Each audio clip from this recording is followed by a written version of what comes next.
Então, mais uma vez, boa noite, irmãos, sejam todos bem-vindos. E a palavra agora está com o nosso irmão Osmar de Carvalho. Muito obrigado, Cida. Obrigado a todos os membros da loja Teosófica Raja Yoga e seus convidados.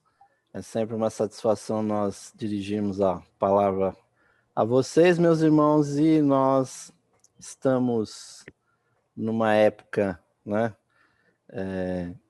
que em anos normais, né, nós estaríamos atrás aí dos ovos de Páscoa aí nos supermercados, né? Mas o assunto, infelizmente, da atualidade é essa pandemia que nós estamos vivendo, mas nós não devemos deixar nos abater, devemos procurar elevar o nosso pensamento, e eu vou abordar com vocês, né, exatamente aspectos internos, aspectos esotéricos, até históricos realmente, sobre a Páscoa, né, nessa palestra denominada Jesus e o Mistério da Páscoa. Então eu vou compartilhar com vocês aqui a minha tela. Ótimo. Então, meus irmãos, essa conferência, ela visa justamente dar uma visão, né, mais interna sobre a Páscoa, né?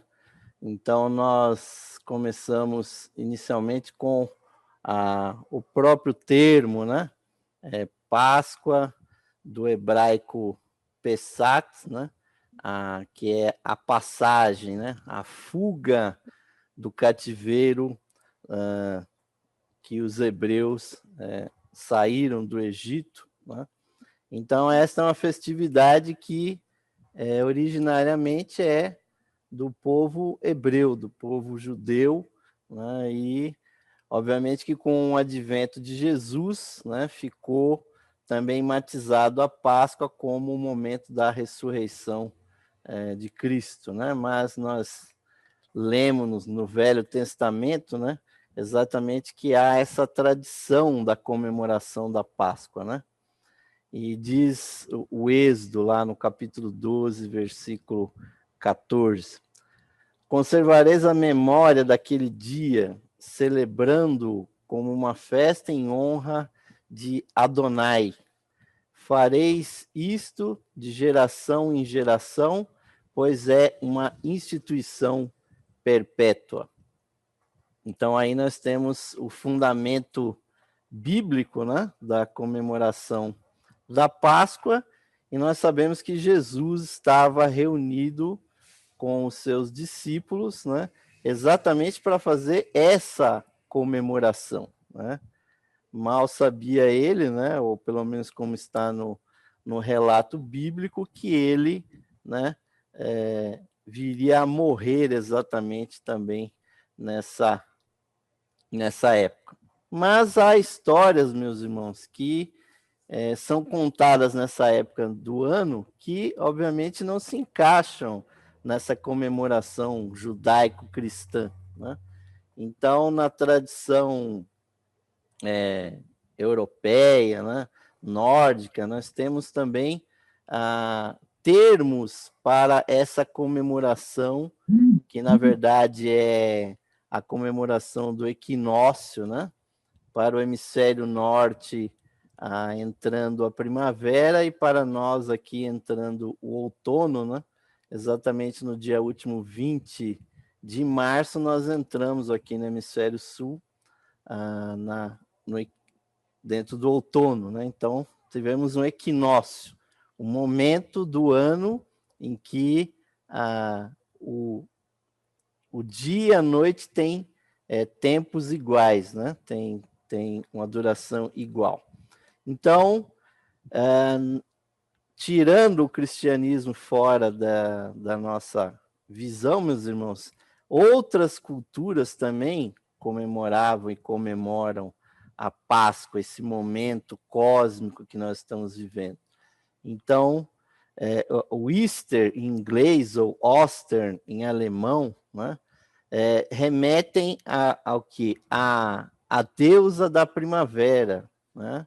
Isso tomando como ponto de vista o hemisfério norte, né? A deusa Eostre ou Ostara, né? Também na cultura sumério-fenícia, Ishtar ou Astarô ou Astarté, né? A rainha dos céus, a deusa da fertilidade. Então aí é que surgem, meus irmãos, coisas que são comemoradas popularmente e que não têm explicação numa visão simplesmente judaico-cristã, né?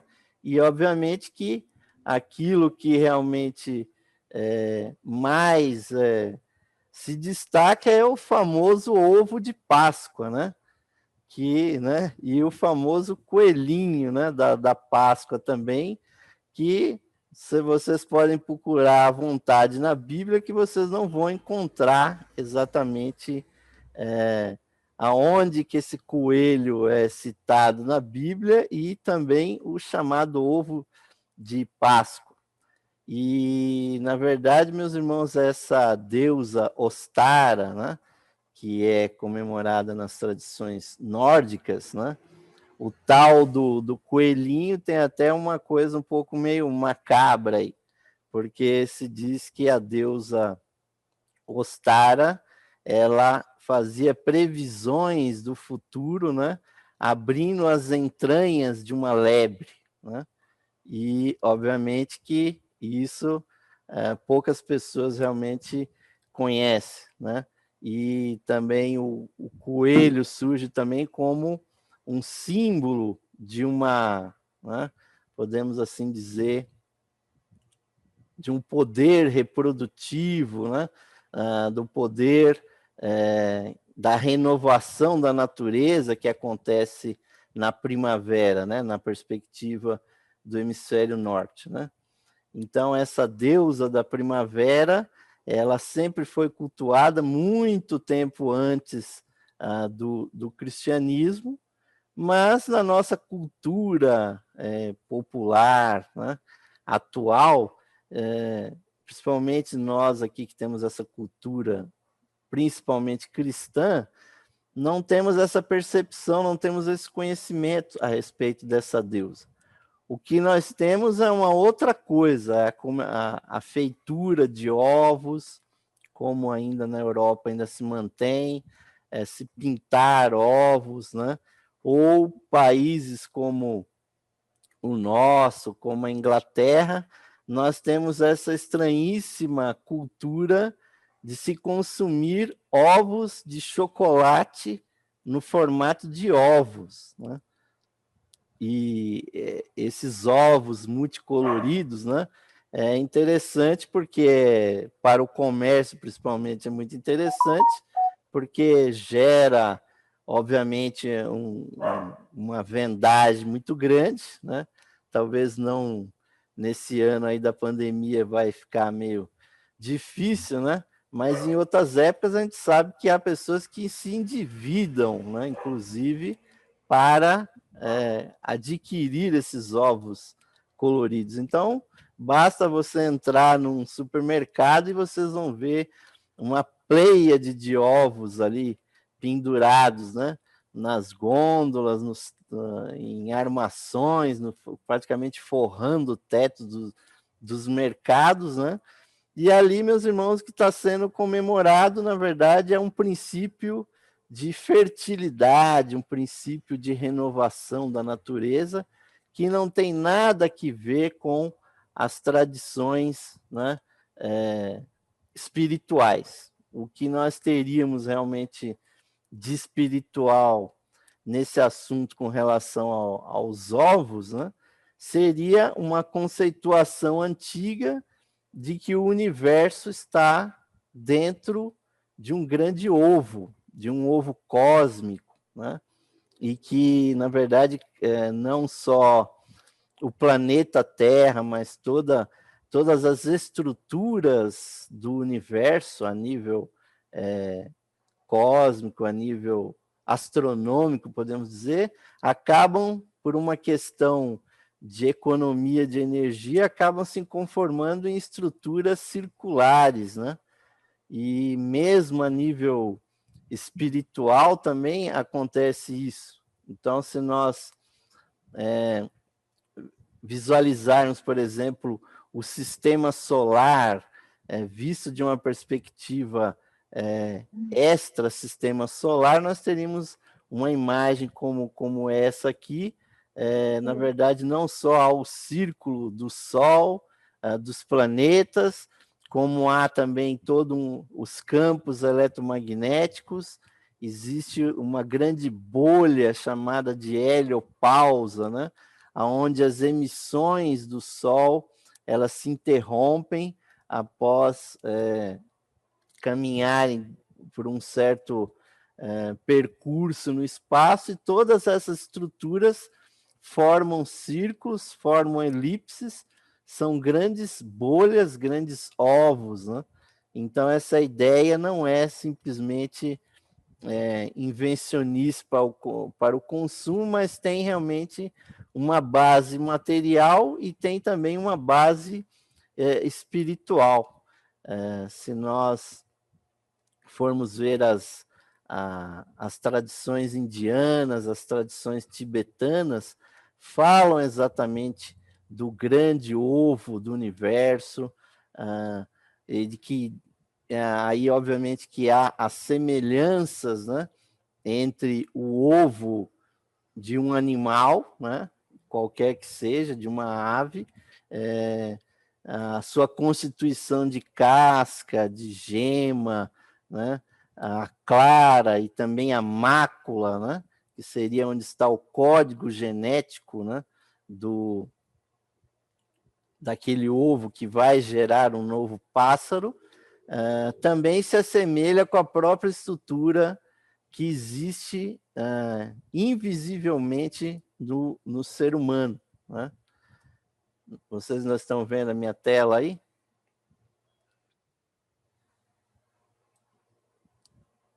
Então, eu vou prosseguir aqui. Então, obviamente que se nós tomarmos o sistema solar como um todo, né, o Sol, meus irmãos, no sistema solar, ele é 99% de toda a substância, de toda a matéria do sistema solar. E a Terra, se vocês veem nesse quadro aqui, é só esse pontinho preto aqui, um desses pontinhos pretos aqui embaixo. Então, é praticamente insignificante perante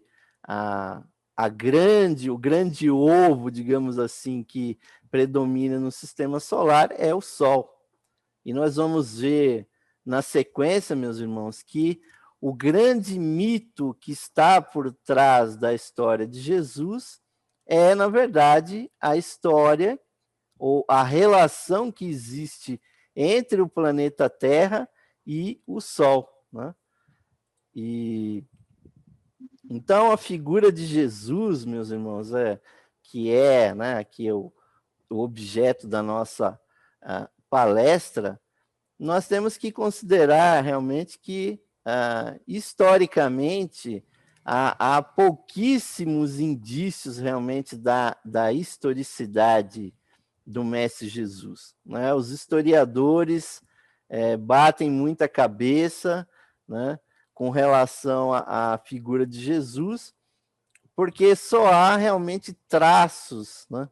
Não há realmente relatos fidedignos, né? Provavelmente apenas nas escrituras hebraicas que há lá um personagem que provavelmente seja aquele que nós conhecemos como o Mestre Jesus, que seria o Yoshua ben Pandera, ou ben Pandira, que está mencionado no Talmud, que teria sido executado esse indivíduo justamente por ele cometer o crime de se autodenominar filho de Deus.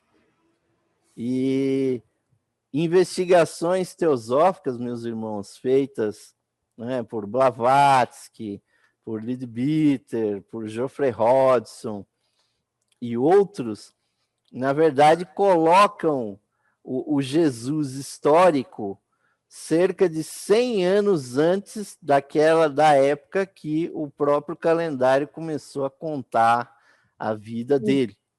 Então, a questão da historicidade de Jesus, meus irmãos, é extremamente complicada e nós vamos ver que ela nem tem realmente tanta importância, porque o que aconteceu? Houve um ajuste da vida de Jesus para aquilo que é conhecido como o mito solar, né? Por isso que nós falamos aí desses ovos do Sol, porque o mito solar, meus irmãos, que é o assunto a seguir, ele é muito mais importante, muito mais antigo, e, na verdade, a história dos grandes salvadores do mundo, né? Apesar de haver um salvador aqui na nossa sala hoje, que é o José Salvador, eu peço até, né, licença para ele aí, né? Ele o computador 286 dele lá não tem câmera ainda, mas acho que o pessoal aqui da loja vai presentear ele com 386, que o Salvador vai conseguir, né, colocar uma câmera para a gente ver ele, né? Mas os salvadores do mundo, né, eles sempre, meus irmãos, têm a sua historicidade adaptada para o mito solar. Porque se nós pegarmos realmente as informações históricas, por exemplo, com relação às seitas judaicas, o nascimento de Jesus nas seitas, né, gnósticas e judaicas eram tidas, meus irmãos, mais de 120 datas de nascimento diferentes. Então, quando alguém histórico tem 120 datas diferentes de nascimento, a conclusão que nós temos que chegar é que não se sabia exatamente quando ele nasceu. A questão só foi decidida no 3º século, já na era cristã, pelo bispo de Roma, né, pelo Papa, que estabeleceu o nascimento de Jesus no dia 25 de dezembro, data essa, 25 de dezembro, que muitos outros salvadores do mundo já comemoravam os seus aniversários em 25 de dezembro, né? Como Baco, né, que era, obviamente, o mais comemorado entre os romanos, né, como também no Egito, o próprio Horus também era comemorado, que são as datas relativas ao solstício, né? Solstício de inverno no hemisfério norte e solstício de verão aqui no hemisfério sul, né? Então, meus irmãos, quando foi decidido essa data, e nós vemos que ela está misturada com as comemorações, obviamente, pagãs, né? Porque, veja bem, o brasileiro, ele comemora exatamente a festividade pagã no dia 25 de dezembro. Porque o brasileiro, quando ele comemora, né? O brasileiro e outros povos comemora Natal, o que a pessoa faz? Faz uma mesa farta, faz uma ceia, né? E come-se, bebe-se muito, se comemora que o ano está acabando. E o que é isso, meus irmãos? É a chamada Brumélia, que se comemorava em adoração a Baco, a Adonis, outros deuses que eram comemorados entre os romanos. E aí, até, obviamente, que os verdadeiros cristãos reclamaram desse estabelecimento do 25 de janeiro como a data de nascimento de Jesus, né?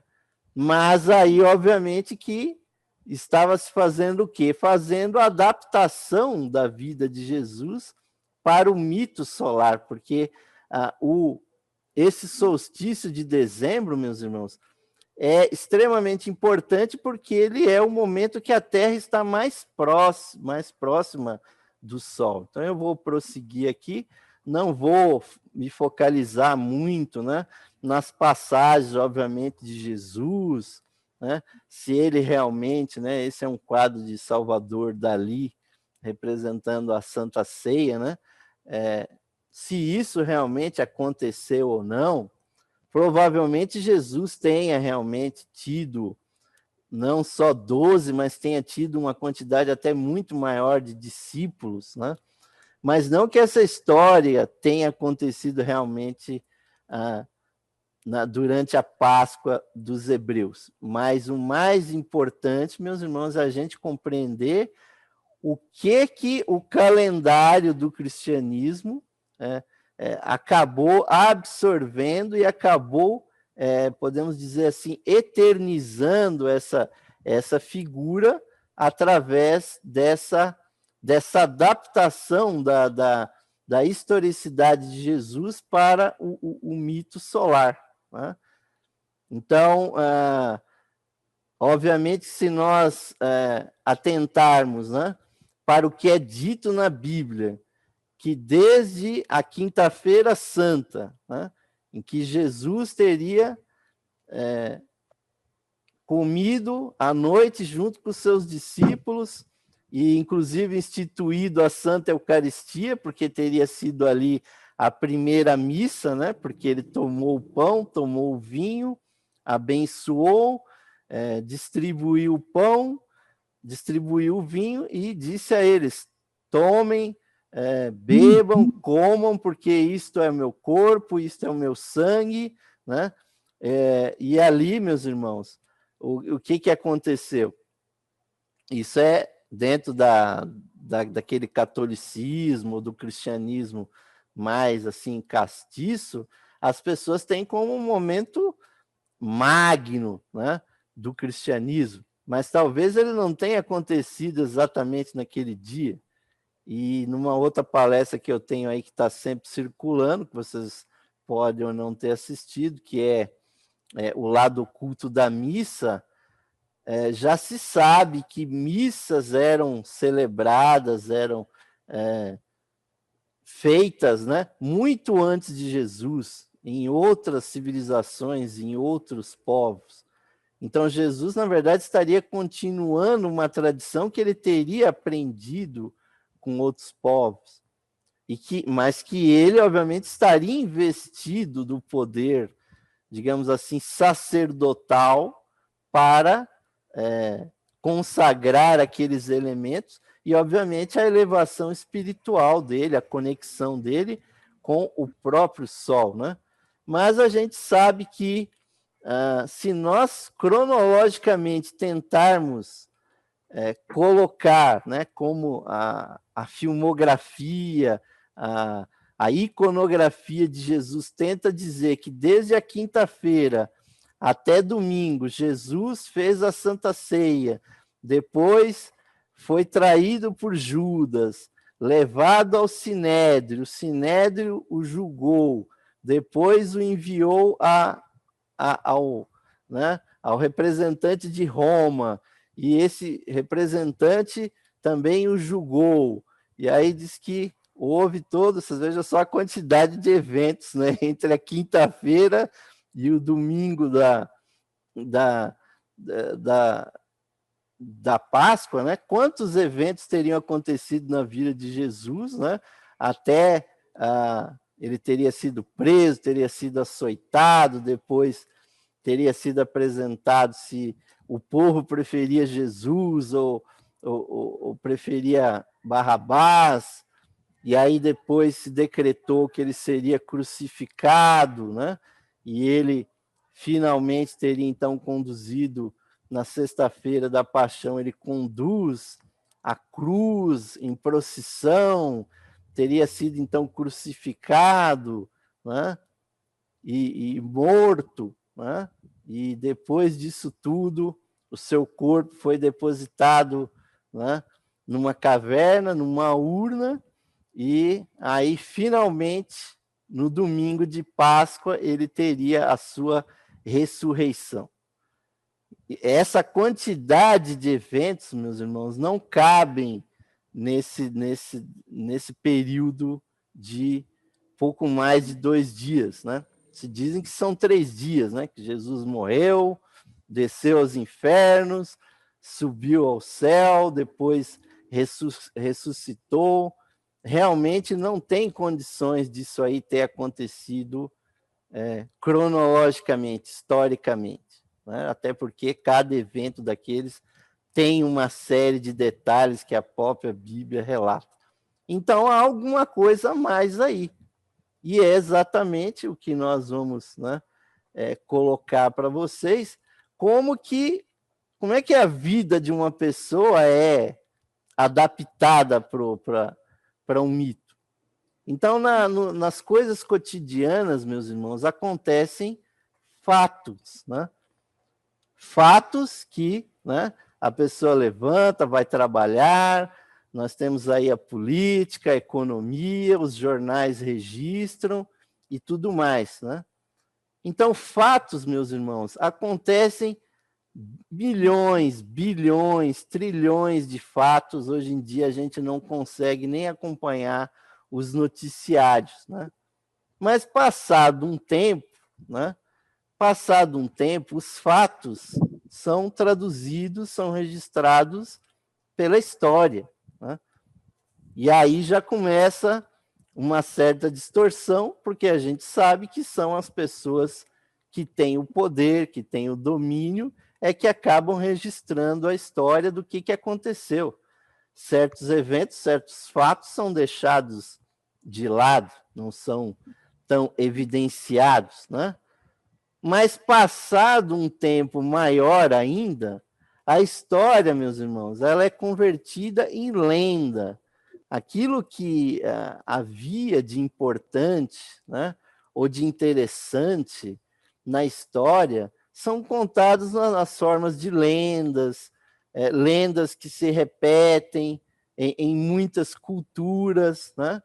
Então, se nós formos ver exatamente a questão de Jesus, que existe, por exemplo, um estudo muito interessante que compara a vida de Jesus com o Horus egípcio. É praticamente a mesma pessoa, né?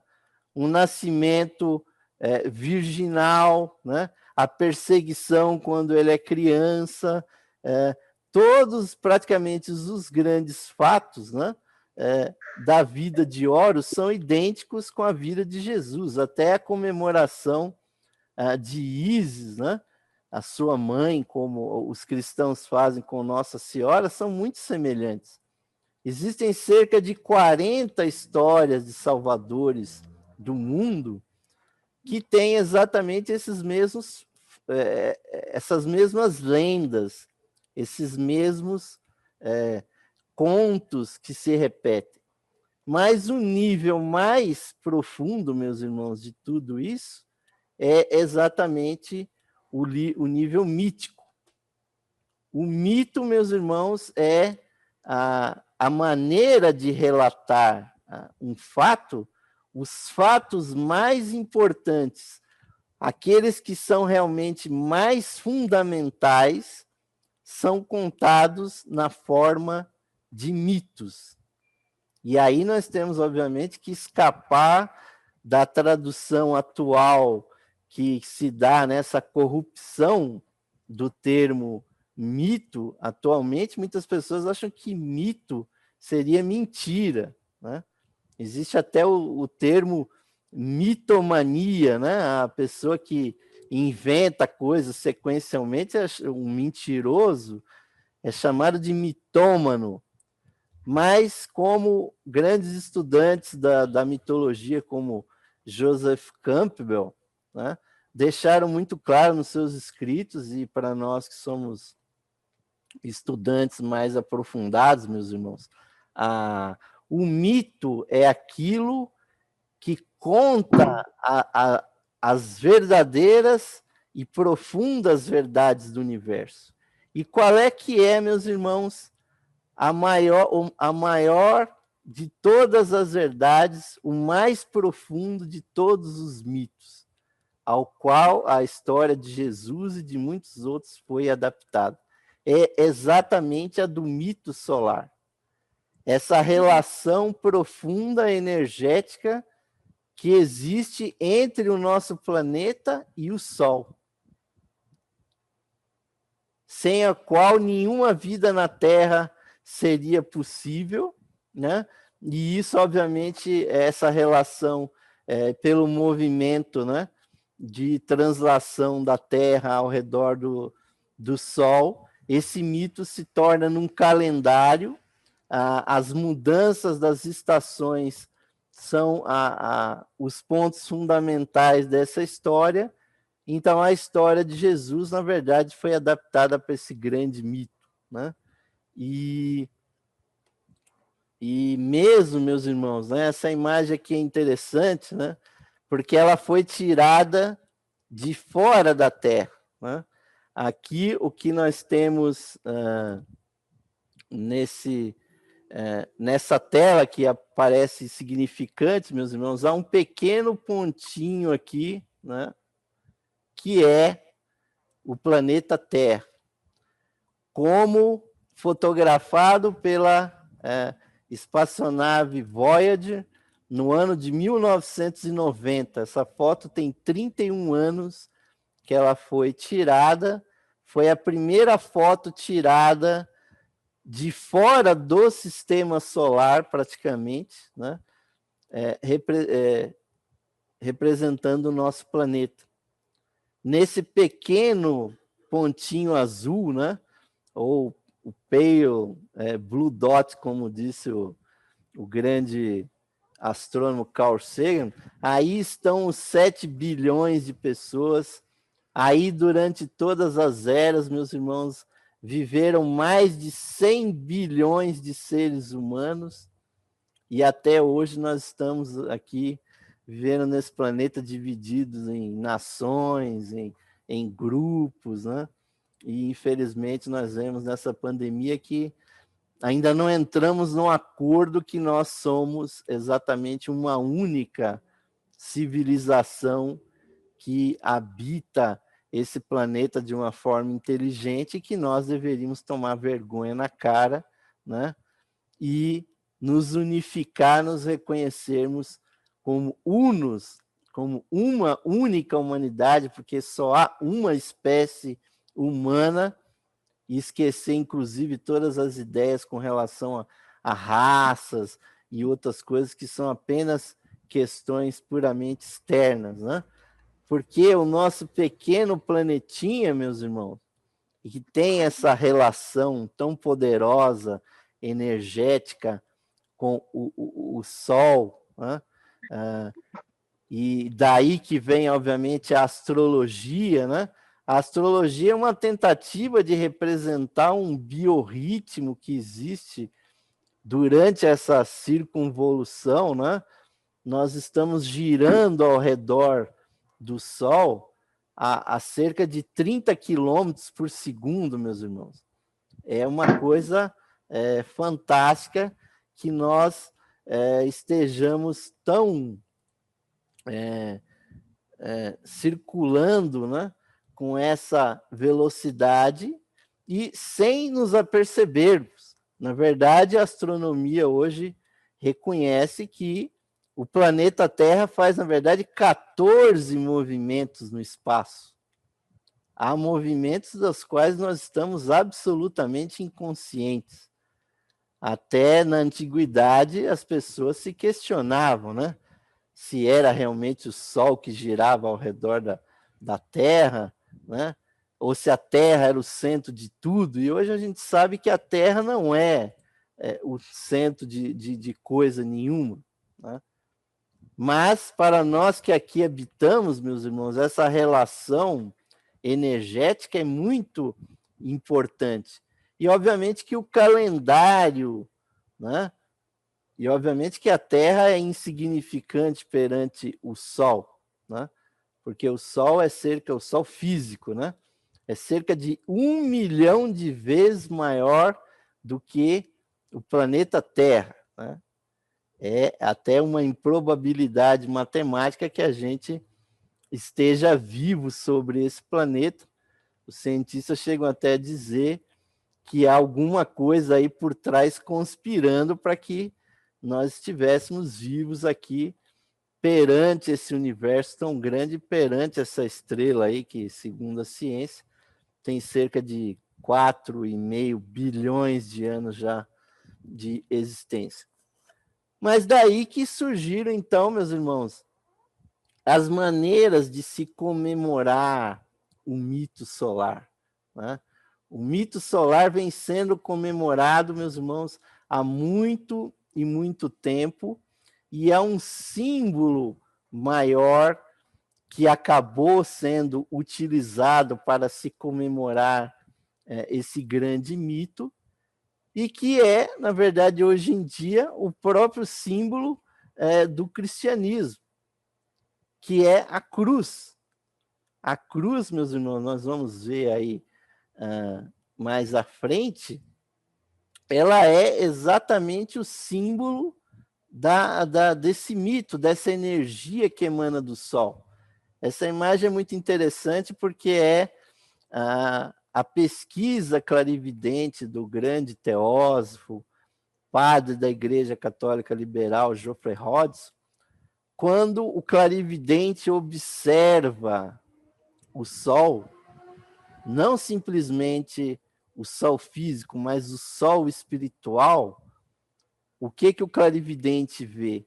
Ele vê não só a estrela no centro da figura, mas ele vê também um grande arcanjo, que ele chama de arcanjo solar, né, no centro, e se expandindo para além da figura, e ele visualiza uma coisa que é muito simbolizada, ritualizada no cristianismo, que são os 7 grandes seres perante o trono de Deus, né? O trono de Deus, obviamente, representado pela grande luminosidade, pelo grande poder de emissão do sol, e que na teosofia, meus irmãos, nós estudamos isso, que são os 7 espíritos, grandes espíritos planetários, que são os regentes dos 7 planetas sagrados. Então, perante a visão de um clarividente, meus irmãos, aquilo que as religiões dizem é uma grande verdade. E em todo altar católico nós vemos exatamente celebrada essa realidade que está por trás da realidade física, né? E isso, obviamente, que está refletido no microcosmos, que é o ser humano, porque nós temos, né, classicamente, isso se estuda também na teosofia, os 7 grandes centros, ou 7 grandes chakras, ou rodas de energia do corpo humano, estão em perfeita correspondência, meus irmãos, simbólica, com os 7 grandes espíritos planetários. Inclusive, se vocês pesquisarem um pouquinho aí sobre Madame Blavatsky, os indianos pediam a ela, olha, para Blavatsky o seguinte: não ensine o sistema setenário, porque, né, pediam para ela que ensinasse um sistema com 3 pontos, com 5 pontos. Não ensine o sistema setenário, porque a partir, obviamente, das leis das correspondências, as pessoas vão descobrir os mistérios de como ativar os seus 7 chakras, porque eles estão conectados, obviamente, com os 7 espíritos sagrados, né?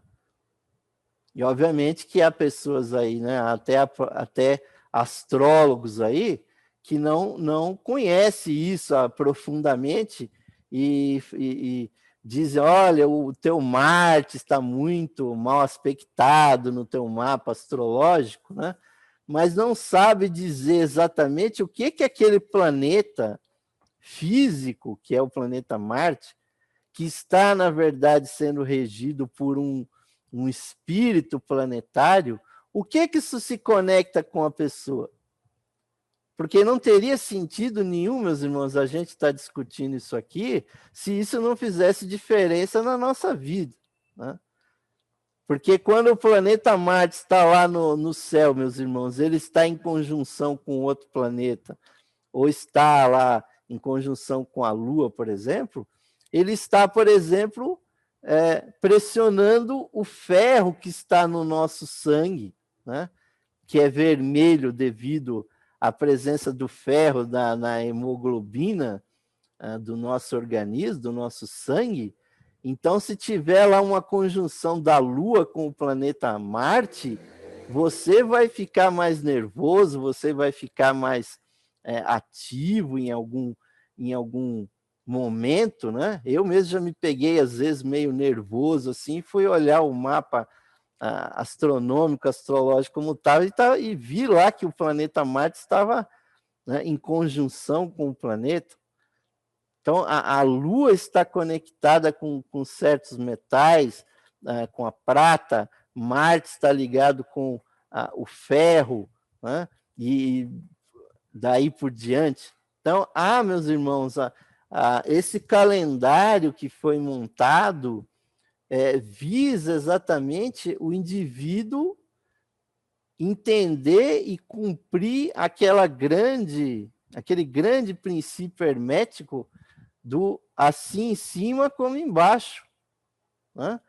Porque se o universo está lá em cima, meus irmãos, ele está refletido aqui em nós, através dos nossos chakras e dos elementos químicos do nosso organismo. Isso é muito interessante, mas não é o ponto fundamental da minha palestra. Mas, voltando um pouquinho lá na questão do ovo, né, do ovo áurico, a teosofia, as pesquisas teosóficas, desde Blavatsky, passando por outros autores, deixaram bem clara essa conformação ovoide, meus irmãos, que as auras humanas têm. Então, quando o indivíduo está comprando aquele ovo colorido de Páscoa lá no supermercado, e é muito lúdico para a criança, na verdade é um mito que você está permitindo que a criança consuma, mas que está representando uma verdade muito grande, que é a nossa aura está cheia dessas cores, dos elementos da nossa personalidade que colorem a nossa aura. Então, os antigos, obviamente, sabiam disso. Os hebreus tinham como o seu grande símbolo a menorá, né? Que são as 7 grandes luzes, as 7 grandes velas que eles têm várias maneiras de dispor, né? E como eu disse, meus irmãos, isso está presente não só no judaísmo, mas em toda a igreja católica, que vocês entrarem que, né, obviamente realiza ainda a missa, né? Porque tem igrejas aí que estão a fim de jogar a missa fora, né? Como fizeram os nossos irmãos protestantes, né? Que obviamente não compreendiam exatamente isso, que há uma magia cerimonial por trás disso, que se você estabelecer a conexão desses círios, dessas velas, né? Colocando ali as pedras preciosas, os metais preciosos que estão em conexão com os planetas, nesse altar católico, cristão, você tem a miniatura do universo, que é o nosso sistema solar. E aí é que começa o mecanismo realmente que opera a teurgia, a magia cerimonial desses grandes rituais, como é o da missa, como outros rituais que a maçonaria, que outras organizações fazem, porque eles põem o ser humano em contato novamente com o universo, né? E vocês podem ver que a figura central lá desse altar é uma cruz. Como eu estava dizendo, meus irmãos, e é muito importante frisar isso, a cruz, meus irmãos, é um símbolo, na verdade, da vida do Sol, ou como a teosofia ensina, do logos solar, da vida espiritual que está por trás dessa grande energia, né? E o calendário, meus irmãos, né? A circulação do nosso planeta, né? Que obviamente que é uma visão artística aqui, né? Que não é a real, inclusive. A real, nem essa aqui não é perfeitamente a representação. Mas o nosso planeta ele tem essa inclinação de 23 graus e meio, né? Que permite que haja com a circulação do planeta ao redor do Sol, hajam as estações do ano, mas o quadro mais perfeito é esse, meus irmãos, porque o Sol ele não está no centro, né, dessa grande elipse, ele está em um dos focos, né? Então, o que acontece? Quando chega o equinócio de primavera, que é esse que nós acabamos de passar, né? Tomando como ponto de vista o hemisfério norte, né? Para nós aqui entrou o outono, né? O ponto mais importante, que é obviamente o que foi marcado como o nascimento de Jesus, né? Para nós aqui no hemisfério sul é o solstício de verão, que é o momento que a Terra vai estar mais próxima do Sol, a uma menor distância, né? E nós temos a sorte, ou o azar, sei lá, de o hemisfério sul estar mais voltado para o Sol exatamente nessa época. E aí vai chegar, ainda com a perspectiva do hemisfério norte, né? O equinócio de outono. Para nós, né? Obviamente a coisa estaria girando lá no outro, nesse sentido aqui, né? Vejam bem. Então, esse momento que, para nós aqui no hemisfério sul, nós estamos vivendo, né? Esses momentos, meus irmãos, o quê? Que nós vamos perceber que, né, quando a Terra ela vai nesse sentido aqui, né? E aí nós temos que perceber que para o hemisfério sul é tudo ao contrário do hemisfério norte, mas esse momento aqui, meus irmãos, é o momento da morte.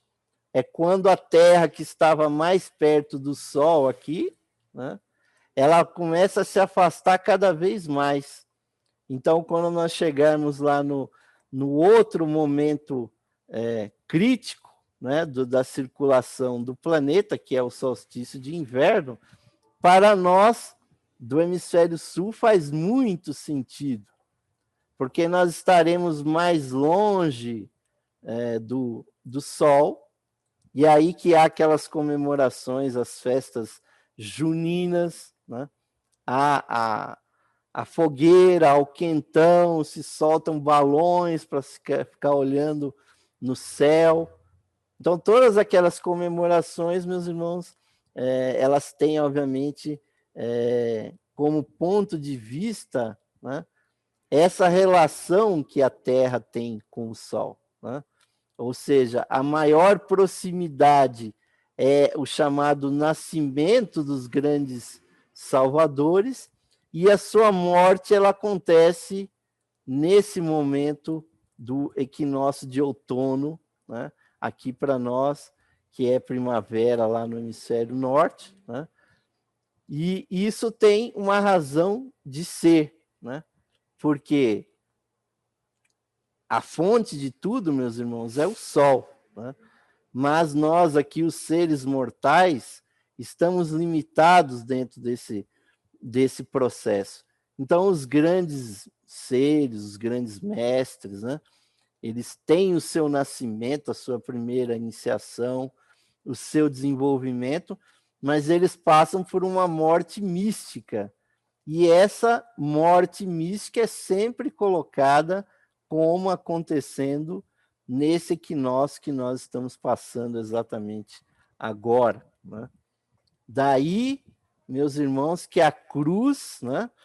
E eu sempre enfatizo isso nas minhas palestras, jamais nós poderíamos ter o símbolo da cruz como o patíbulo, né? O local do assassinato do Mestre Jesus. Mas sim como nós olharmos para uma cruz, nós temos que lembrar do sol, do seu poder irradiante, da sua força, né? Porque não teria sentido um cristão fazer um sinal da cruz sobre si mesmo, se persignar, né? Se isso fosse um símbolo de morte. Na verdade, meus irmãos, é um símbolo de vida, né? O que simbolizaria a pessoa carregar uma cruz no seu peito? Vejam bem que maravilhoso, meus irmãos, porque se a cruz é o símbolo do sol, e se há uma correspondência entre os nossos chakras e o sistema solar, exatamente é o chakra cardíaco, né, que representa o Sol, o signo de Leão, né? Então a pessoa coloca uma cruz pendurada no seu peito, meus irmãos, ela não está querendo dizer que Jesus está morrendo ali no peito dela. Você está querendo dizer que o seu coração está pleno de vida, de energia. Quando um sacerdote faz um sinal da cruz, ele está dizendo: eu estou jogando a energia do sol sobre o ambiente, sobre uma pessoa, sobre um objeto. Ele não está dizendo: estou colocando aqui o símbolo da morte de Jesus num objeto ou no ambiente.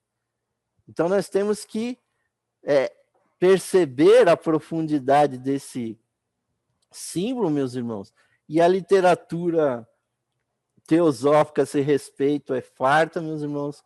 Nós temos aí o cristianismo esotérico de Annie Besant, né, que agora está sendo editado, né, tomem bastante cuidado.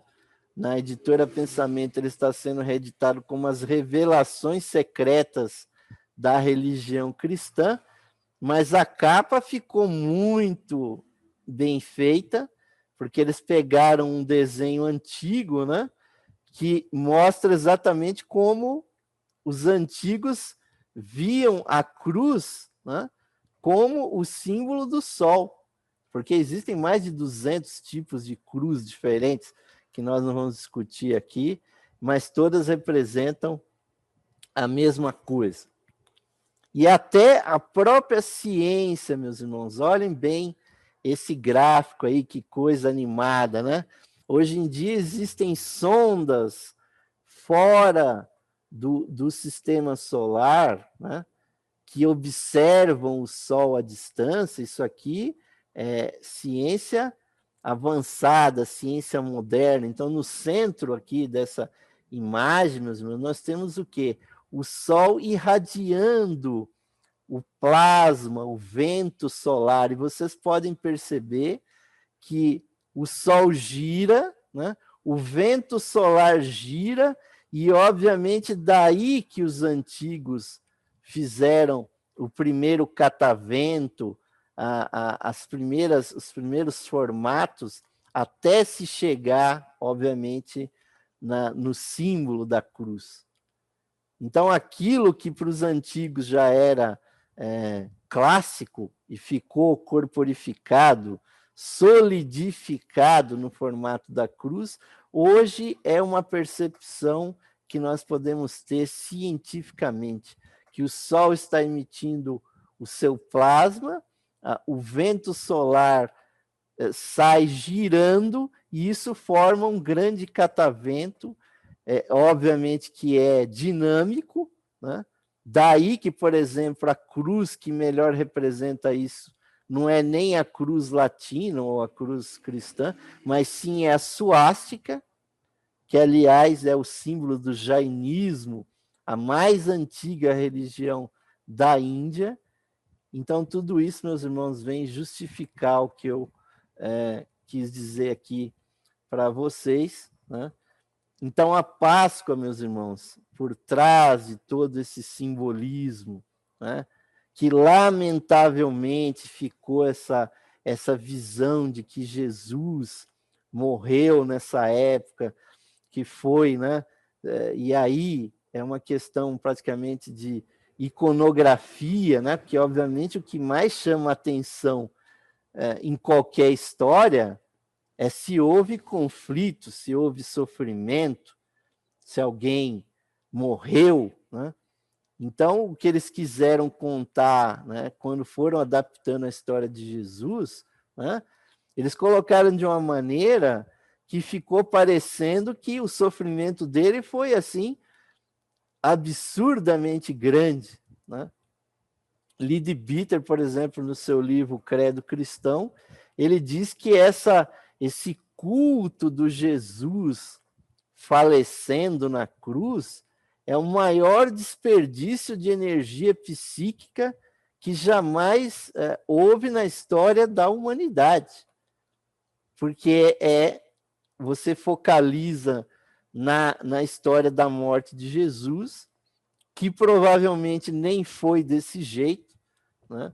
As pesquisas, pelo menos de Geoffrey Hodgson e outros aí, de Leadbeater, mostram que Jesus não morreu nesse estilo romano de ser pregado numa cruz, mas sim que por trás dessa história da crucifixão, meus irmãos, há, obviamente, algo mais profundo, que é a morte mística.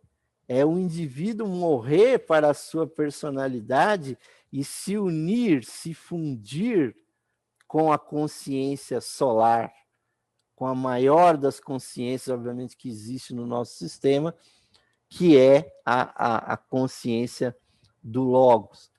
E, obviamente, que os católicos, os cristãos que estão ali numa missa, que estão numa igreja, numa catedral, numa capela, né?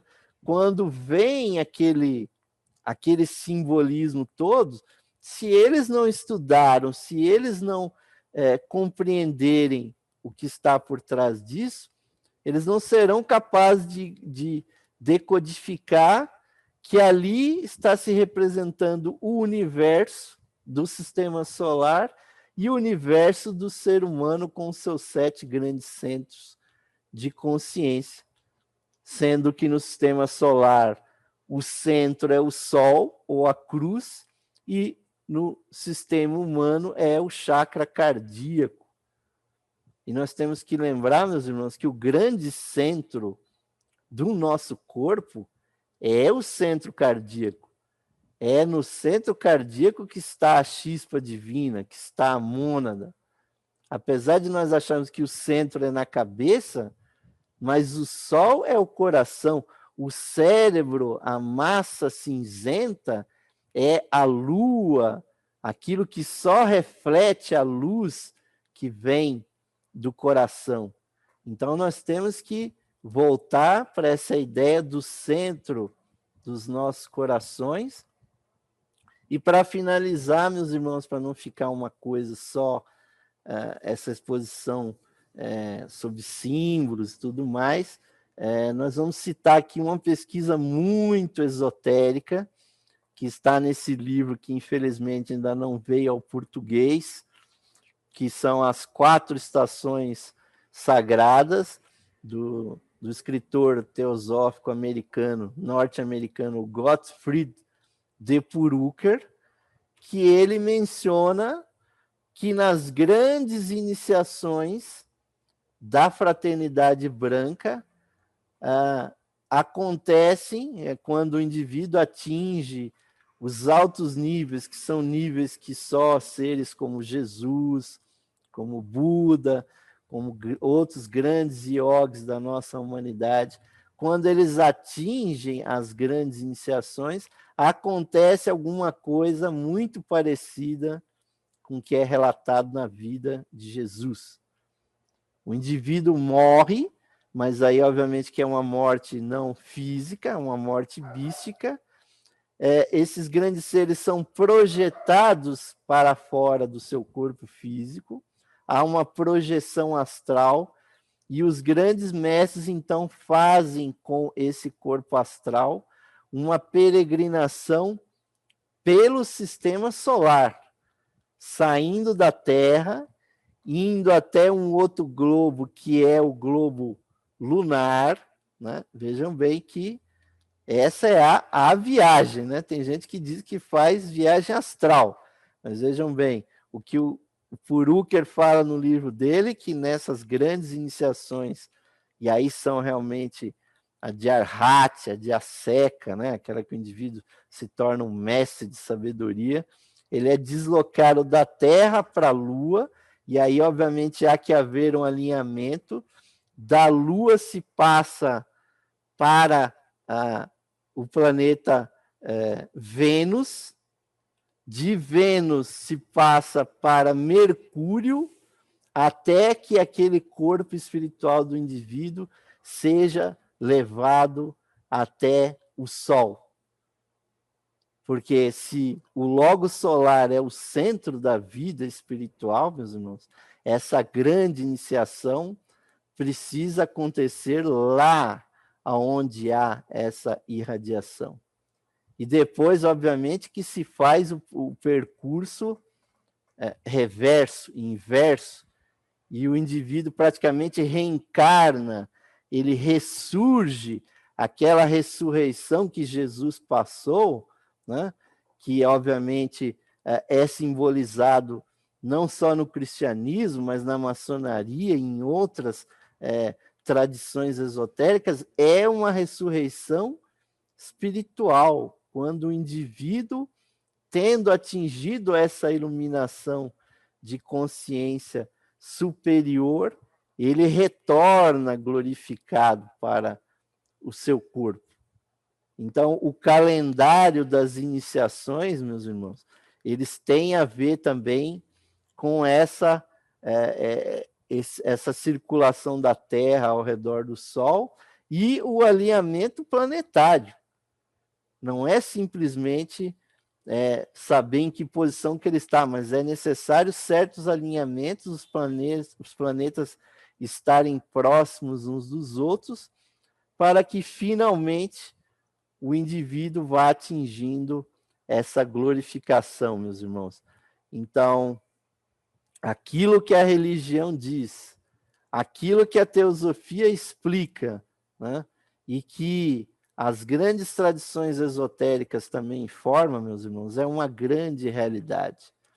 Há dentro de cada um de nós um princípio espiritual, um princípio crístico, que ele pode ressurgir, pode nascer na nossa consciência. Então, é isso que eu dedico a todos vocês, meus irmãos, uma feliz Páscoa, que ela não seja só um momento de comer o ovinho lá de chocolate, mas que a gente aproveitasse os 40 dias da quaresma realmente para meditar. E agora, nessa pandemia, nós estamos sendo forçados a ficar mais em casa, a refletir mais, porque há algo dentro de nós, meus irmãos, que quer se renovar, quer ressurgir.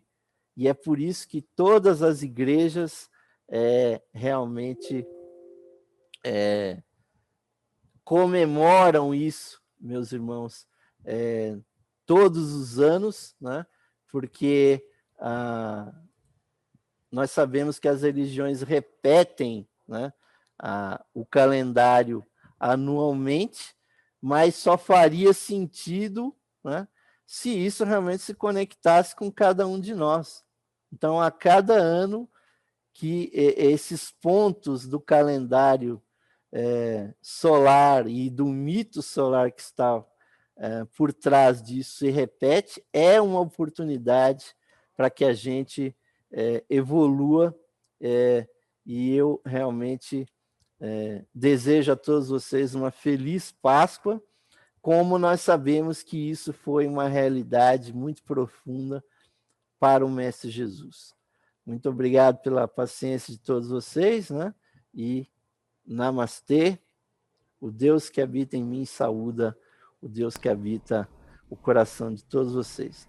Se vocês quiserem fazer alguma pergunta, né, fazer algum acréscimo, estamos à disposição de vocês. Irmão Osmar, Sim, irmão Jorge. Osmar, Pois não. todas essas correspondências eu coloquei no chat, é porque nós somos um microcosmos. Todos nós somos um microcosmo, feito a imagem e semelhança de tudo que se existe no universo. E Exatamente. maravilha, a correspondência microcosmo, temos as 7 lamparinas que são os chakras, que são as luzes, que foi muito bem colocado por você, muito bem focado, realmente foi uma bela palestra e delimiu muitas dúvidas que nós tínhamos com relação à Páscoa, que não é só comer chocolate. Tem muito mais coisa aí, né? É. Por trás disso tudo. Muito obrigado, Jorge. É isso aí. Não sei se mais alguém quer perguntar alguma coisa. Osmar, parabéns pela palestra, muito boa, Muito obrigado. muito elucidativa, muito oportuna, devido ao horário e à pandemia que nós estamos atravessando, né? Eu queria saber, perguntar, se você sabe por que, o motivo por que judeus e cristãos comemoram a Páscoa com uma certa diferença de uma semana, uma coisa assim. Tem alguma explicação isso daí? Você sabe alguma coisa a respeito? Eu acho que aí se deve à diferença realmente de ajuste de calendário, né? Porque, na verdade, essa data não é a data da morte de uma pessoa, né? Isso fica evidente Uhum. porque todo ano isso pode acontecer desde, né, o começo de março até meio de abril, né? Porque ele é marcada, infelizmente os hebreus tinham um calendário lunar, né? Que obviamente que eles mantêm ali esotericamente até hoje, que o domingo de Páscoa é marcado depois da lua cheia de um determinado mês do calendário lunar, né, judaico. Então, essa data fica sendo móvel. E provavelmente, não sei se o Marcelo tem uma explicação mais justa sobre essa diferença entre quando que os hebreus comemoram a Páscoa e quando os cristãos, porque é uma diferença de calendários, realmente. Né? Certo. Você quer falar alguma coisa, Marcelo, a esse respeito? A forma de cálculo é diferente. A Páscoa cristã é o primeiro domingo de lua cheia depois do equinócio, né, da primavera. E na Páscoa Exatamente. judaica, ela tem início na primeira lua cheia, e não no primeiro domingo depois da lua cheia. Então, a Páscoa cristã sempre cai no domingo, independente da data do equinócio. E a Páscoa judaica não, ela vai cair no equinócio, né? Na primeira lua cheia do equinócio. A cristã é no primeiro domingo depois da lua cheia. É uma pequena diferença. O cristianismo vai ajustar isso, chute, né? Provavelmente vai ajustar isso para poder cair no mito solar, né? Exatamente. Comemorar no domingo, que é o dia do sol, né? O Sunday, o Dominus Day, o dia do Senhor, ou qualquer coisa assim. Então, a Exato. diferença é esse ajuste. Obrigado, irmão Osmar. Obrigado, irmão Marcelo, pela explicação. Muito obrigado, Carlos. E realmente, como o Jorge falou, na verdade, quem se dispor a fazer o estudo comparativo, né, e das correspondências, vai, obviamente, encontrar na antiguidade, né, a gênese da astrologia é exatamente essa, né? Ou seja, correspondências entre planetas, entre elementos químicos, entre os chakras do ser humano, que faz com que uma pessoa que nasça num determinado mês, né, em que a Terra está girando ao redor do Sol, ela tem elementos químicos dentro de si diferenciados do que uma pessoa que nasceu mês e mês depois do que ela, né? Então, essa base fisiológica, né?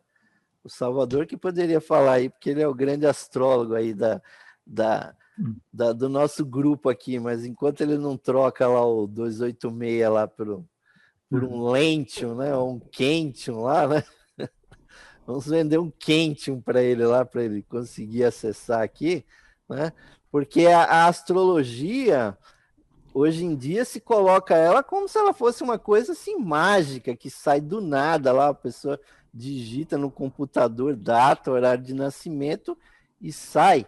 Quando a gente sabe que os esoteristas e alquimistas, tal, eles sabiam exatamente que se você fizesse um determinado amuleto quando havia uma conjunção planetária tal, esse amuleto, se ele fosse colocado junto ao corpo, ele provocaria certas influências sobre a pessoa, a feitura de joias e tudo mais. Daí, meus irmãos, que essa perda nossa de conexão com o calendário solar, né, é muito triste, porque outros povos que eram cristãos, como por exemplo os cátaros, né, que eram reencarnacionistas, tinham uma visão muito profunda da verdadeira espiritualidade por trás do cristianismo. Eles tinham, por exemplo, não só como o catolicismo tem, as festividades em determinadas datas, as cores que eram usadas no seu calendário, como eles tinham alimentações diferenciadas ao longo do ano, de forma que a pessoa experimentasse no seu organismo as diversas mutações que as estações do ano realmente têm. E daí, então, que para eles, quando chegava um equinócio, um outono, uma primavera, um solstício, para eles eram muito importantes, porque eles mudavam as cores que eles existiam, os alimentos que eles comiam, e aí para eles era muito vívido, era muito real isso. Não era uma coisa tão virtual como esse mundo que a gente está vivendo, que a gente consome as coisas sem saber nem de onde vem, nem para onde vão, porque, na verdade, tudo está conectado num conjunto de simbolismos e de correspondências, né? Como disse o Jorge.